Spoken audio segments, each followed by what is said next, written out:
All right, folks, it's Wednesday. It's the beginning of hour number 3 of the aptly named Steve Malzberg Show, and that can only mean one thing. It's time for our friend, the one and only Charles Hurt, columnist for the Washington Times. Hello, Charles. Hey, Steve, how are you? I'm fine, thank you. But yeah, man, the weeks go by so quickly, don't they? Yeah, it's amazing, and I can't figure out how much that has to do with having. I know, and it just I think it's a little. Well, they say the older you get, the faster it goes, which is probably true. Just breaking news. You want to weigh in a little bit if you want. The Flight 370, the Malaysian Airlines flight that's been missing for so many days. There's a report now that the Chinese satellite images that they possess and have now shared, apparently, may show the missing plane. And if that is true, then it would show that the images, they say, CNN says they appear to show floating objects in these photos, suspected floating objects, and the largest object is 79 feet by 72 feet, so that would indicate something. And they say, Charles, that it would be consistent with the original flight path. It wouldn't be, as the Malaysian military misled people yesterday, I guess, by saying it was last seen or heard from flying west of hundreds of feet, hundreds of miles away from where it should have been. Yeah, that they had picked it up and that it had crossed the line of dry land. If the interesting thing here is, of course, if they start finding lots of little debris together, that would also suggest that the plane that the plane was largely intact when it hit. So that'll be another obviously important aspect. Play out or not, but what an awful tragedy the whole thing is. Oh my God! And the family members who have been just beside themselves in China waiting for them, and just the lack of information that where a plane has been missing for so long, maybe twice. So it's got to be torture for them. But hopefully they'll find it, and hopefully we'll get to the bottom. We'll get the black box and find out exactly what did happen. But let's move on. Anytime I could read a column as brilliantly written as yours about one of my favorites, John Kerry. Oh boy, the world should know about it. And you wrote a great one about John Kerry today. The ridiculous face of a ridiculous U.S. diplomacy. I don't know what problem you have with the guy. I mean, the guy trashed his own troops who were still in Vietnam when he came back, lied about them. He fast forward to Face the Nation when we were in Iraq and said our troops were terrorizing women and children in the middle of the night in Iraq, and also saying to high schoolers, if you don't do good and stay in school, you'll wind up basically like a bum serving in Iraq. So I don't know why this man isn't qualified to be Secretary of State. I must say, Steve, I really admire your ability to keep all of those things right on tap. And there are very important things. The only thing you left out is the one that I think is closest to my heart. What, that he's French? That remember, he voted to send our troops to war before he voted against it. And then in the second iteration, he voted for it before he voted against it. But then, when they got in trouble there and they needed reinforcements, he bailed on them. Yep. And to me, there is no. It is the one truly unforgivable act of a public official to send our boys to die for something that they don't really believe in, and that's what John Kerry did. And going back to his days in Vietnam, of course, when he threw his medals away, and of course, John McCain was sitting in the Hanoi Hilton when he had to listen to John Kerry's testimony in front of Congress. Right, they're torturing John McCain and the others to try to get them to sign a document saying exactly what John Kerry is saying in front of the world was happening when it wasn't happening. I mean, it's just that this guy was ever elected. Imagine the kind of person who goes into a voting booth and says, "Yeah, I'll vote for this guy to be senator." I mean, no, it's incredible, and it really, I think it has to do with the fact, quite frankly, his appearance. He's able to pull it off. That he looks like some sort of statesman. And you remember in Vietnam, his nickname, I think it was Live Shot. Live Shot Kerry was his nickname because he had a little 8mm camera that he carried with him everywhere, so he could kind of film his exploit. Which, of course, back then, you didn't have iPhones back then.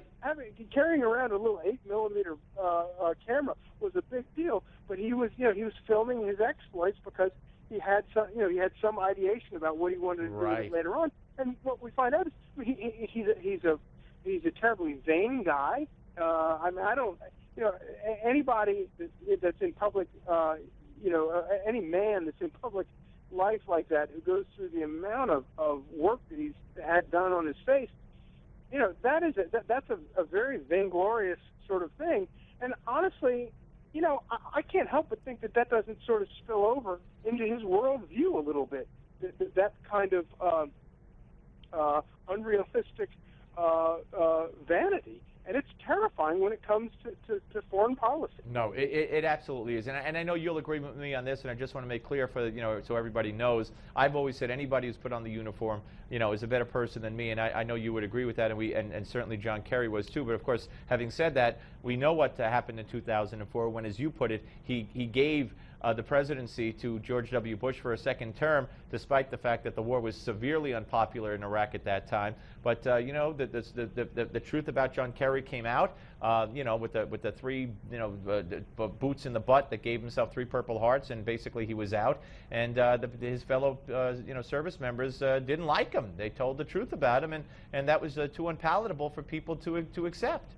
And you're a very generous man for saying what you just said about people that wore the uniform are better than you are, but and you know this from talking to service men and women, that the reason that they make those sacrifices is so that people can have opinions and argue in politics and take the opinions that you and I have.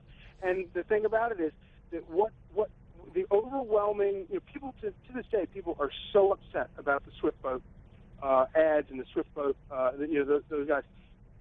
The notion that somehow those soldiers that fought alongside Kerry suddenly didn't have the right to come out and weigh in on politics is to this day, it remains the most stunning aspect of that entire election. That somehow, John Kerry was supposed to be beyond reproach, A, and B, that these soldiers that fought alongside him were supposed to be silenced, and there was something unpatriotic about them giving their opinion. And Max Cleland, if my memory serves me correctly, was a surrogate for Kerry back then. And Max Cleland, in a wheelchair because he lost limbs, falling on munitions. But I remember at the time, I think I had Cleland on, and I questioned his Cleland's own votes on various issues, and I got such flack, and people said, you can't question you. Who are you? He sacrificed for his country. And now John McCain pulled the same stuff with Ted Cruz, who weighed in on Bob Dole, and McCain, by the way. But McCain came out and said he owes Bob Dole an apology. He lost his limb, a limb up there on the Hill fighting for his country. I mean, like I said, God bless him, but you're not insulated for the rest of your life, especially if you choose politics as a career because you sacrificed in the military. I mean, it's not a shield. Yeah, I mean, every military person I've ever known, they do this to fight for your freedom to have an honest political debate. They don't fight. They don't risk their lives, give up their lives, blow off their limbs in order for us to not have open public debate. Right. And it really is kind of scary. And honestly, this is something that has happened on both sides of the aisle. Republicans have tried to do that as well, and it's not pretty then, and it's not pretty when the other side does. Now, let's get back to Kerry, and before, if we have time to move to the election last night, and talk about the part in your piece where you bring it all home, and you talk about how it's not only sickening to some, but it's also dangerous in effect to have John Kerry with all the baggage that you've mentioned and more, being the front man, the face of our foreign policy. Yeah, I mean, this notion of grown adults, men going in and having, obviously either Botox or major surgery on your face or whatever for cosmetic surgery, that is viewed as an extravagance, a ridiculous extravagance all over the world. And it passes as acceptable on Beacon Hill or some parts of Manhattan, but in the rest of the world, I don't understand how it is that this guy and honestly, clearly, he is not taken seriously in much of the world, and that is why I think we have the crisis in Syria, and it's why we have Vladimir Putin flexing his muscles, because he looks at us today and sees just ridiculousness. Yeah, no, I couldn't agree with you more. All right, we're in a we're in a country now, a world now where a former street organizer who says the Constitution is a flawed document gets elected president, and Secretary of State is the guy who trashes our troops throughout his life, and Hagel's defense secretary. I mean, my gosh, you talk about the world upside down. But let's talk about what happened in Florida yesterday, in a district where Obama won in 2012 and 08 and 08. And where the Republican candidate was out with little name recognition compared to the woman who ran against him, who ran for governor, was outspent 4-1. Bill Clinton was brought in. Joe Biden was brought in. He made healthcare, Obamacare the message, and much to the chagrin of the Democrats, he won. Yeah, it's obviously a very big race, and Democrats are very, very concerned about it. And the idea that Alex thinks the Democratic candidate fortunes changed so dramatically in that, or not dramatically, but changed significantly enough. How's this for a headline? Sink, sunk. That's good. You should work for the New York Post. Thank you very much.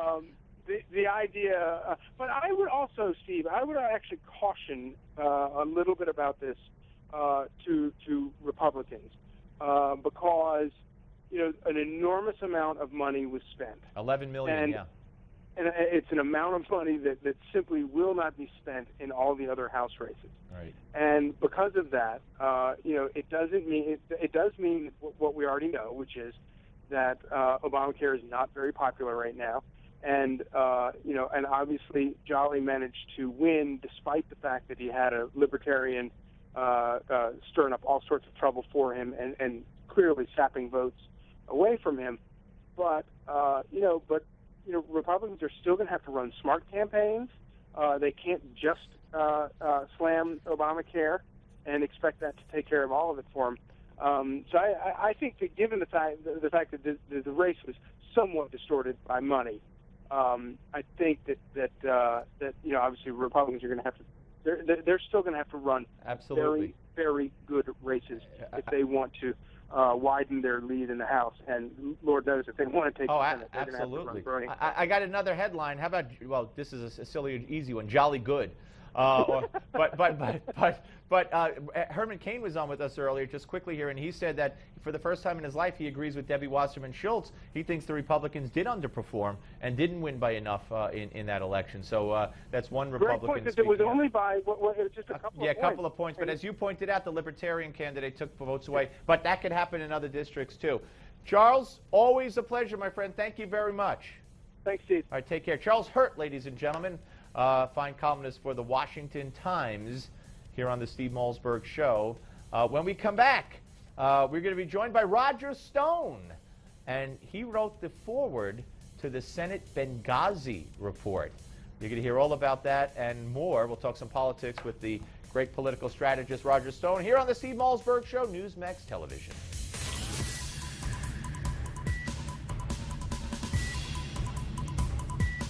We don't just talk about the news, we talk to those making news. This is the Steve Malzberg Show.